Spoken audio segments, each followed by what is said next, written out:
আসসালামু আলাইকুম। আমি Mehnaz diary of desires channel থেকে নতুন আরেকটি ডেইলি বাংলা ব্লগ দেখার জন্য বরাবরের মতো আমন্ত্রণ করছি। আশা রাখছি আমার প্রিয় আপু আন্টিরা যে যেখান থেকে বসে আজকের নতুন এই ব্লগটি দেখছেন সবাই আলহামদুলিল্লাহ ভালো আছেন, আর আমরাও আলহামদুলিল্লাহ বেশ ভালো আছি।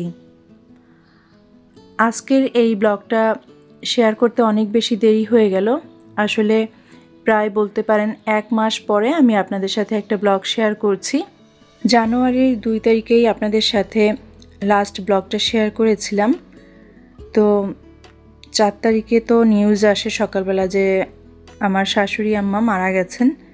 আর আজকের যে দিনের কাজকর্মগুলো আপনাদের সাথে শেয়ার করছি এটা ছিল জানুয়ারির 3 তারিখ সকালবেলা থেকে। তো 3 তারিখ সকালবেলা থেকে মূলত আমি নাস্তা বানানো থেকে শুরু করে যা যা করেছি, সংসারের কাজকর্ম, ঘর গোছানো, রান্না বান্না। আবার এই দিন আমার বাসায় 2জন গেস্ট এসেছিল, তারা রাত্রেবেলা থাকবে। তো তাদের জন্য মূলত রান্না বান্না করেছিলাম। কি করেছিলাম সেইগুলো আজকের ব্লগে থাকছে। তো 3 তারিখে যেদিন কাজ করেছিলাম বা যা যা করেছিলাম সেই দিনও ভাবতে পারি নাই যে হঠাৎ করে আম্মার এই মৃত্যুর নিউজটা পাবো। আর আপনারা যারা আমার রেগুলার ব্লগগুলো দেখেন তারা তো বুঝতেই পারছিলেন যে আমি মাত্র বাড়ির ব্লগ শেষ করেছি, এখনও বাসার ব্লগগুলো শুরু করিনি। ঢাকায় চলে এসেছিলাম। তো এসেই আমি বাড়ির ব্লগগুলো শেষ করে আমি যখন আমার এই বাসার ব্লগটা দিব আপনাদের সাথে শেয়ার করব, ঠিক সেই মুহূর্তেই কিন্তু এই আম্মার মৃত্যুর নিউজটা শুনি। তো তারপরে তো আসলে এই 1 মাস লেগে গেল, মানসিক অবস্থাটা এখনও ঠিক মতো হয়নি। পরপর 2জন কাছের মানুষ চলে যাওয়াতে কি বলবো, নিজের মনের ভিতরে এমনই একটা ভয় কাজ করছে যে না জানি কখন নিজেকেও চলে যেতে হয় বা কখন কোনো বিপদ আপদ আসে। তারপরে নিজের 2টা বাচ্চা ছোট, সুভার বাবার শারীরিক অবস্থাও খুব বেশি ভালো থাকে না সব সময়। তারপরেও তার মা চলে গেছে, আর সে অনেক মা ভক্ত একটা ছেলে ছিল, মা পাগল ছিল আসলে, এরকমই বলা যায়। তো হঠাৎ করে আম্মার এই চলে যাওয়াটা আমরা কেউই মানতে পারছি না। তার ভিতরে সুভার বাবার শারীরিক অবস্থাটা আসলে সব সময় খারাপ থাকে, কিন্তু মানসিক অবস্থাও এখন এত বেশি খারাপ হয়ে গেছে যেটা বলার না আসলে। তো বাঁচতে হলে তো আসলে সব কাজই করছি, কিন্তু ক্যামেরাটা হাতে উঠাতে পারি না। সব কাজই করছি, কিন্তু মাঝে মধ্যে আমার মনে হয় যেন আমার মাথাটাও যেন হ্যাং হয়ে আছে, আমার মনের অবস্থাও খুব বেশি ভালো থাকে না। কিন্তু ছোট বাচ্চাদের মুখের দিকে তাকিয়ে তো তাদের পড়ালেখা বলেন, তাদের খাওয়া দাওয়া, স্কুল সব কিছুই কিন্তু মেনটেন করতে হচ্ছে। তো সেখান থেকেই চিন্তা করলাম যে ঠিক আছে, সব সময় না পারলেও আমি মাঝে মধ্যে একটা ব্লগ আপনাদের দিতে পারি। আর যারা আমাকে সাপোর্ট করছেন, ভালোবেসে আমার ব্লগগুলো দেখেন বা হয়তোবা 2-1জন কোনো আপুরা আশাও করে আছেন যে কি হয়েছিল, বা যারা রেগুলার আমার ডেইলি লাইফস্টাইল দেখেন, এমন একটা ঘটনা ঘটে যাওয়াতে কিন্তু সবাই একটু ওয়েট করেও আছেন যে কি হয়েছিল আমার শাশুড়ি মায়ের। বিশেষ করে অনেকে তো কমেন্ট করেছেন যে আপু দেখলাম আপনার শাশুড়ি মা বেশ সুস্থই আছেন, আপনাকে তরকারি কেটে দিচ্ছেন, কাজে হেল্প করছেন, হঠাৎ কি হলো। তো সেই ঘটনাটাও আজ আমি আপনাদের মাঝে শেয়ার করতে চাচ্ছি। তো সকালবেলা নাস্তা শেষ করেছি, আপনাদেরকে তো বললাম যে আজ হচ্ছে বাসায় 2জন গেস্ট আসবে, অর্থাৎ আমার হাজব্যান্ডের ফুফাতো ভাই আর ওনার ওয়াইফ আসবে, ওনারা রাত্রেবেলা থাকবেন। তো আমি এই রুমের বেডশিটটা উঠিয়ে নিচ্ছি, বেডশিটটা চেঞ্জ করে দিব। আজকের ব্লগের কোথাও কোনো অংশ ভালো লেগে গেলে আমার রিকোয়েস্ট থাকছে আপনাদের কাছে যে প্লিজ যারা এখনও লাইকটি দেননি, তো একটা লাইক দিয়ে ব্লগের বাকি অংশটুকু কন্টিনিউ করতে পারেন। আর আশা রাখছি যে ব্লগটা আপনাদের কাছে ভালো লাগবে। আমিও ইনশাল্লাহ আপনাদের সাথে ব্লগ শেয়ার করতে চাই এবং করব সময় সুযোগ বুঝে। বুঝতেই পারছেন যে বারবার এত বিপদ ঘটলে, বারবার এত কাছের মানুষ চলে গেলে আসলে তার অবস্থা কি হয়। আপনাদের সাথে তো আরও অনেক মৃত্যুর খবর শেয়ার করি না বা করা হয়নি। আসলে এত কিছু শেয়ার করতে গেলে আপনারা তখন বলবেন যে আপনি আপু শুধু মৃত্যুর খবরই শেয়ার করেন। এর ভেতরে কিন্তু আমার বড় ফুফু মারা গেছেন। আমার বড় ফুফুর যে মারা গেছেন, আমি কিন্তু ওনার ছোটোবেলায় ওনার দুধ খেয়েছি। ফুফুর একটা মেয়ে ছিল আর আমরা সেম এজ। তো সেই ফুফুও কিন্তু আমাদের সাথে সবসময় আমাদের বাড়িতে থেকেছে। আমার মেজো চাচি মারা গিয়েছে এর ভিতরে, আমার ভাইটা মারা গিয়েছে, আমার এক খালু শ্বশুর গত 8-9 মাস আগেও ক্যান্সারে আক্রান্ত হয়ে মারা গিয়েছে। মানে মৃত্যু তো অনিবার্য, আসলে প্রত্যেক প্রাণী মৃত্যুর স্বাদ গ্রহণ করবে, কিন্তু কেন জানি মনে হচ্ছে যে আমাদের ফ্যামিলিতেই বিপদ আপদ বেশি, এত বেশি কি বলবো আসলে। তো যাই হোক, সব কিছু তো মেনে নিতে হচ্ছে বা মেনে নিয়েই আপনাদের সাথে আবারও সব কিছু শেয়ার করছি। তো প্লিজ আপুরা, আপনারা আমার জন্য দোয়া করবেন, আমার ফ্যামিলির যারা যারা সদস্য আছে প্রত্যেকের জন্যই দোয়া করবেন। আর আম্মার মৃত্যুর পরে আমার শ্বশুরাব্বা এতটাই ভেঙে পড়েছেন, কি বলবো। মানে উনি তো এত বয়স্ক বা একজন পুরুষ মানুষ কখন কাঁদে বা আসলে কি বলবো, ওনাকে তো বোঝানোর কোনো ভাষা আমাদের নাই যে আম্মা কীভাবে হঠাৎ করে চলে গেল। তো আম্মা মারা যাওয়ার পরেও কিন্তু আব্বাকে আমরা আমাদের সাথে করে ঢাকায় নিয়ে এসেছিলাম। আমার ছোট দেবরের বাসায় 2 দিন থেকে, আমার বাসায় 2 দিন থেকে উনি বাড়িতে চলে গিয়েছে। আপনারা তো জানেন যে আমার শ্বশুরবাড়িতে যে বাড়িটা করা হচ্ছে সেই বাড়ির কাজ চলছে, নানান ধরনের মিস্ত্রিরা কাজ করছে। তো আব্বা আসলে এখানে থাকতে চান না, উনি ওখানেই থাকতে চান, তো যার কারণে আবার বাড়িতেই চলে গিয়েছেন। আর গোলাম কিবরিয়া আইডি থেকে নাহার আপু কমেন্ট করেছিলেন, বেশ 1 মাস আগের ব্লগেই কমেন্ট করেছিলেন আপনি আপু, যে আপনার কমেন্টের আমি রিপ্লাই দিব। জানি না আজকের ব্লগটি আপনি দেখবেন কি না। আপনি বলেছিলেন যে এত বয়স্ক মা রেখে আপনারা কোনো ছেলে বা ছেলের বউ কেন আপনার শাশুড়ির কাছে থাকেন না বা থাকা হয় না কেন। তো আজকে সেই প্রশ্নের উত্তরটাও দিব আপু। আসলে আম্মা আব্বা বা আমার শ্বশুর আম্মা সবাই চেয়েছিলেন যে ছেলেরা যেন প্রতিষ্ঠিত হয়ে এস্টাবলিশড হয়ে যার যার জায়গায় থাকেন। আসলে ওরা হচ্ছে শুধুমাত্র 3টা ভাই, আমার হাজব্যান্ডরা, কোনো বোন নাই। তো ওদের 3টা ভাইয়ের এই যে মানুষ হওয়ার পেছনে বা বড় হওয়ার পেছনে তো আসলে প্রত্যেক মা বাবারই অবদান থাকে, কিন্তু আমি বলবো যে আমার শাশুড়ি মায়ের স্পেশাল অবদান ছিল, যার কারণে আসলে সবাই খুব ভালো জায়গায় আছেন। তো আমার হাজব্যান্ডরা যে 3টা ভাই, আসলে আপু বলেছিলেন যে কেন আমরা থাকি না শাশুড়ি মায়ের কাছে বা শ্বশুর আব্বার কাছে, আমরা তো চাইলে থাকতে পারি। আপনারা কিন্তু দেখতে পাচ্ছেন যে এখানে কিন্তু আমার ফুল একটা সংসার, এখানে কিন্তু আমার সংসারে বাচ্চা কাচ্চা তারা স্কুলে যাচ্ছে, পড়ছে, বা সুভার বাবা এখানে ঢাকায় একটা ব্যবসা করছে, পার্টনারশিপে বিজনেস করছে। আর আমার যে ছোট দেবর, তাকেও কিন্তু এই ব্যবসার ভিতরে আমার হাজব্যান্ড নিয়ে এসেছে। তো এই হলো 2 ভাইয়ের অবস্থা। তো ছোট দেবরও কিন্তু ফ্যামিলি বাসা নিয়েই কিন্তু ঢাকাতেই থাকে, ওরও 2টা বাচ্চা, ওর বাচ্চাগুলো, একটা বাচ্চা আসলে স্কুলে যায়। তো প্রত্যেকের সংসার আসলে আলাদা হয়ে গেছে, এমনটাই অবস্থা। আর আমার যে বড় ভাসুর, উনি হচ্ছে সরকারি উচ্চপদস্থ কর্মকর্তা, উনিও কিন্তু ওনার জবের পোস্টিংয়ের কারণে কিন্তু উনি বাড়িতে থাকতে পারেন না। আর ভাইয়ারও 2টা বাচ্চা, ভাইয়ার বাচ্চাটাও একটা স্কুলে পড়াশোনা করে। আসলে এমন হয়ে গেছে দেখবেন যে যখন বাচ্চারা একটা জায়গায় পড়াশোনা করছে বা ভালো রেজাল্ট করছে, সেখান থেকে কিন্তু চেঞ্জ করে অন্য কোথাও যাওয়া হয় না। আর জবের ব্যাপারটা তো, বিজনেসের ব্যাপারটা তো আলাদা থাকেই, যে যে যেখানে দাঁড়িয়ে যায় বা প্রতিষ্ঠিত হয়ে যায়, ওটাকে সব সময় কিন্তু ইচ্ছা করলেও কিন্তু চাইলে কিন্তু সুইচ করা যায় না। বা একটা কাজ যেমন ঢাকায় সুযোগ আছে, সেই কাজটা কিন্তু খুলনায় সুযোগ নাও থাকতে পারে, ভালো সুযোগ নাও থাকতে পারে। আবার আমরা কিন্তু সবাই এটা জানি যে বাংলাদেশের অধিকাংশ কর্মপ্রতিষ্ঠান বা কর্মসংস্থানগুলো কিন্তু সব এই রাজধানী কেন্দ্রিক। এগুলো কিন্তু অন্যান্য আছে, অন্যান্য থানার শহর বা বিভাগীয় শহর বা জেলা পর্যায়ে আছে, কিন্তু এতটা না। আর সবাই আসলে যার যার মতো করে ইউনিভার্সিটি থেকে পাশ করে সবাই যার যার মতো একটা ব্যবসা বাণিজ্য চাকরিতে ঢুকে গেছে। তো সে সেখানেই আসলে প্রতিষ্ঠিত হয়ে গেছে, এরকমটাই ব্যাপার। এই কারণে আসলে থাকা হয়নি। আর আম্মা আব্বা না কখনো আমাদের উপরে কোনো প্রেশার ক্রিয়েটও করে নাই যে ছেলেরা বাইরে কাজ করুক বা শহরে থাকুক, তোমরা বাড়িতে এসে থাকবা ছেলে মেয়ে নিয়ে। এই জিনিসটা আব্বা আম্মা কখনোই পছন্দ করতেন না।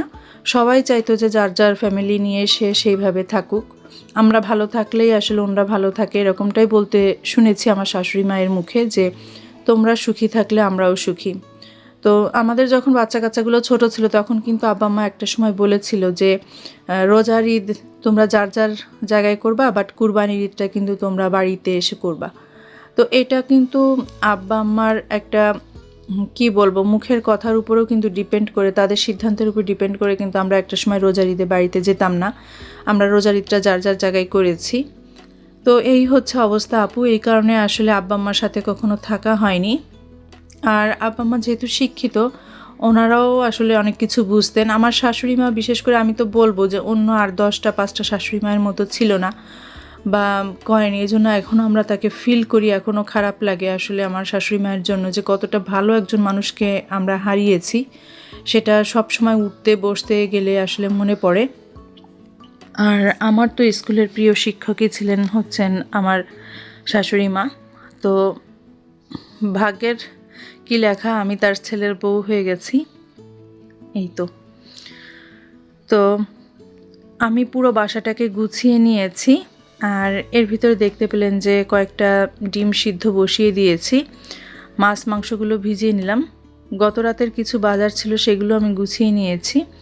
আমার কিন্তু এই সময় কোনো হেল্পিং হ্যান্ড ছিল না, বা আপনারা তো দেখতেছিলেন যে হেল্পিং হ্যান্ড চলে গিয়েছিল। তো নিজের কাজগুলো কিন্তু নিজেই করছিলাম সংসারের। তো মাছ মাংস সব ভিজিয়ে রেখে এখন আমি ঘরটা ঝাড়ু দিয়ে পরিষ্কার করে নিব। আর যেহেতু আজ বাসায় গেস্ট আসবে, তো সে কারণে কিন্তু সব কাজের একটা তাড়া তো রয়েছে। চিন্তা করছি যে সব কিছু তো সময়ের মধ্যে কমপ্লিট করতেই হবে। তো তাড়াহুড়ো করে যতদূর কাজ করা যায় ঠিক সেভাবেই কাজগুলো করে নিচ্ছিলাম।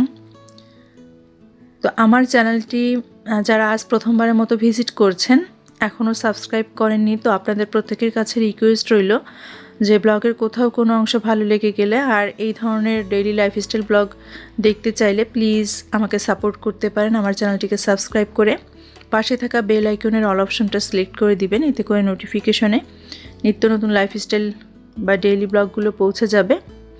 চাইলেই যখন তখন দেখে নিতে পারবেন। তো এখন শেয়ার করি আসলে যে আম্মার কি হয়েছিল বা কিভাবে মারা গিয়েছিল। তো আজকের যে দিনটা দেখতে পাচ্ছেন, এটা তো জানুয়ারির 3 তারিখ ছিল। আজকের রাতে যখন আমার বাসায় গেস্ট ছিল, গেস্টদের নিয়ে যখন আমরা টেবিলে বসে খেতে বসেছিলাম, তখনও কিন্তু আম্মাকে ভিডিও কলে লাস্ট দেখেছিলাম। আর আমরা তো বাড়ি থেকে ঢাকা এসেছিলাম ডিসেম্বরের 28 তারিখে। তো যেদিন চলে আসি ওই দিন আম্মা হঠাৎ করে সকালবেলা থেকেই বলছে যে শরীরটা অনেক বেশি ব্যথা, অনেক ব্যথা। এমনিতে আম্মার ব্যথা সবসময় থাকে, বিশেষ করে কোমরের ব্যথা, হাঁটুর ব্যথা, পায়ের ব্যথা, এগুলো থাকেই। তো আমি যখন আমার লাগেজটা গুছাচ্ছিলাম, আমি না খুব অবাক হয়ে গিয়েছিলাম যে হঠাৎ করে আম্মার কি হলো যে এত ব্যথা। আর তখন তো প্রচণ্ড লেভেলের শীত পড়ছিল, আসলে ওই সময় ওয়েদারটা খুব খারাপ ছিল। তো আমার হাজব্যান্ড গিয়ে আম্মার পায়ে তেল মালিশ করে দিচ্ছিল, বলছিল যে আম্মা আমি আপনার পাটা একটু তেল মালিশ করে দিই, পাটা গরম হবে, ব্যথাটা একটু কমবে। তো যতই ও মালিশ করে দিচ্ছে বা একটু মাসাজ করে দেওয়ার চেষ্টা করছে, আম্মা তখনই ব্যথায় খুব কাতরাচ্ছিল, বলছিল যে এত জোরে দিস না, এত জোরে দিস না, ব্যথা পাচ্ছি। তো আমিও কাপড় গুছানো বাদ রেখে আমার হাজব্যান্ডকে বলছি যে একটু আস্তে আস্তে দাও, তুমি তো দিলে অনেক জোরে দাও, একটু আস্তে আস্তে দাও। তো ওই দিন না কেন জানি আমি কাপড় গোছানো বাদ রেখে আমি আমার শাশুড়ি মায়ের দিকে তাকিয়ে আছি যে হঠাৎ করে আম্মার কি হলো যে এত ব্যথা। তো আমি আমার হাজব্যান্ডকে বলছি যে আজ না যাই, আজকের দিনটা দেখি যে আম্মার শরীরটা কেমন হয়, তারপরে দেখে কালকে না হয় রওনা করব। কিন্তু সুভার বাবা বলছে যে না, পার্টনারশিপের বিজনেস অনেক দিন এসে থাকছি, আসলে এটা থাকা ঠিক না, ব্যবসার ক্ষতি হয়, চলো।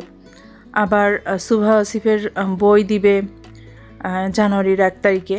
তো সব কিছু মিলায় যেহেতু ওর বাবা চলে আসতে চাচ্ছে, তো আমরা আসলে 28 তারিখে চলে আসি।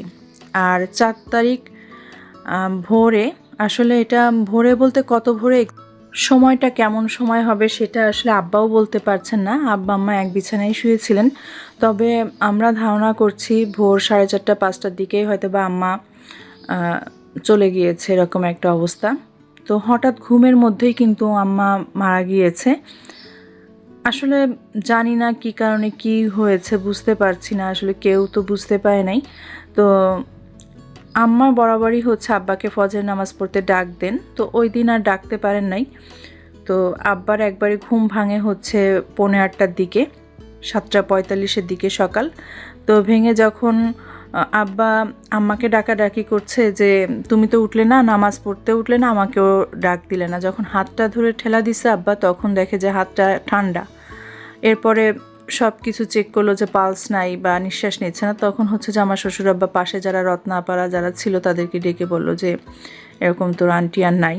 এরপরে হচ্ছে যে সকাল 9টার দিকে আমাদের ফোন আসে যে এরকম আম্মা নাই। আর রাতে যারা গেস্ট ছিল আমার বাসায় তাদেরকে আসলে অনেক সকালবেলায় ওনাদের কাজ ছিল, ওনারা বেরিয়ে যাবে, তো আমি ওনাদেরকে খাবার দেই। খাবার দেওয়ার পরে ওনারা যখন 8:45টার দিকে চলে যায়, আমরা তখন জাস্ট সুবার বাবার মাথাটা খুব ব্যথা করছে, তখন সোফার পরে বসেই আমি আসলে সুবার বাবার ঘাড় মাথা এগুলো মাসাজ করে দিচ্ছিলাম।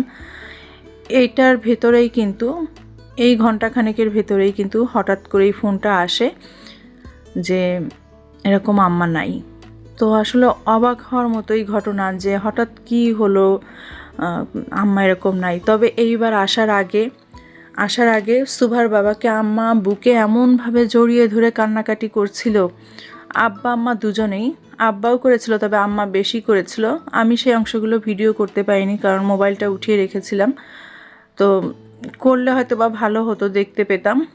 বুকের সাথে এত শক্তভাবে জড়িয়ে কান্না করছিল বিদায় দেওয়ার সময় 28 তারিখে আম্মা। তো ওইটা দেখে তখন মনে হচ্ছিলো যে আম্মা এরকম কেন করছে বা এরকম কেন করলো। সুবার বাবা ওইটাও মেনে নিতে পারে না যে আম্মাকে তো আমি কখনো এরকম করি না, আজ হঠাৎ আম্মা আমাকে বুকে টেনে নিয়ে খুব কান্নাকাটি করতেছে। তো যাই হোক, আমরা ঢাকায় যখন চলে আসি তখন আর কি শুনি যে আম্মার একটু জ্বর হয়েছে, খেতে পারছে না, রুচি নাই, বমি আসছে। তো স্বাভাবিকভাবে যেহেতু প্রচণ্ড রকমের শীত, তো শীতে কিন্তু খাবার হজম হতে একটু সমস্যা হয়, সেটা বয়স্ক লোকের তো আরও বেশি হয়। তো আমরা চিন্তা করছি যে শীতের কারণেও হয়তো বা হতে পারে। আর জ্বরটা তো এসেছে, তা আম্মাকে কিন্তু ডাক্তার দেখানো হচ্ছিল, ডাক্তারও দেখিয়েছে আম্মা, ইসিজিও পর্যন্ত করেছে, সব রিপোর্ট সব কিছু ভালো এসেছে, সব কিছু ঠিকঠাক ছিল। তো আমি যে একটা সপ্তাহ আম্মার কাছে থেকে যে রান্নাবান্না করে খাইয়ে দিয়ে এসেছি, আমার অতটুকুই মানসিক শান্তি যে আম্মা আমার হাতের খাবার খেয়েছে। কিন্তু লাস্ট যখন চলে এসেছিলাম ঢাকায়, তারপরে এসে শুনতে পেয়েছি যে আম্মা অসুস্থতার কারণে কোনো খাবারও খেতে পায় নাই আর হাঁটতে তো পায় নাই। রাতের বেলা লাস্টে যখন ভিডিও কলে দেখেছিলাম যে আম্মা ওয়াশরুম থেকে বেড পর্যন্ত হেঁটে আসছেন, আমার ছোটো মামি শাশুড়ি আম্মাকে ধরে রেখেছেন। তবে কেন যেন মনের ভিতরে আসলে অনেক খারাপ লাগছিল যে হঠাৎ করে আম্মা এভাবে কেন চলে গেল। আর আম্মা আসলে অনেক ভালো একজন মানুষ ছিলেন, প্রচণ্ড ভালো একজন মানুষ ছিলেন। উনি যে কতটা সাংস্কৃতিক মনা ছিলেন আসলে সেটা আমরা যারা কাছের সেটা আমরাই বুঝেছি। তো যারা আমার ব্লগগুলো দেখেছেন এবং আমার শাশুড়ি মায়ের নিউজটা শুনেছেন, আপনাদের সবার কাছে অনুরোধ রইল যে আপনারা আমার শাশুড়ি মায়ের জন্য দোয়া করবেন। পাশাপাশি আমার ভাইয়া মারা গেছেন, ভাইয়া বলতে আমার বোনের হাজব্যান্ড মারা গেছেন, ওনার জন্যও দোয়া করবেন। সবাইকে যেন আল্লাহ জান্নাতবাসী করেন এবং সব গুনাহগুলো যেন মাফ করে দেন। তো আমার রান্না বান্না শেষ হয়ে গেছে। এই দিন আমার কোনো মশলা করা ছিল না, মশলা করে প্রত্যেকটা রান্না করেছি। তো এখানে অফ ক্যামেরায় বেগুন ভাজি, পেঁয়াজের কালি ভাজি করেছিলাম, আর মাছ, গরু মাংস, ডিম এগুলো করেছিলাম। এই যে এই সময় আমার গেস্টরা খাচ্ছিল, তখনও কিন্তু এর একটুখানি পরেই ভিডিও কল আসে, তো তখন আমরা আম্মাকে দেখেছিলাম। আর এই যে খাওয়া দাওয়ার পরে মিষ্টি দিয়েছি। তো আজকের ব্লগটা এখানে শেষ করছি। সবাই ভালো থাকবেন, দেখা হবে নেক্সট ব্লগে। আল্লাহ হাফেজ, আসসালামু আলাইকুম।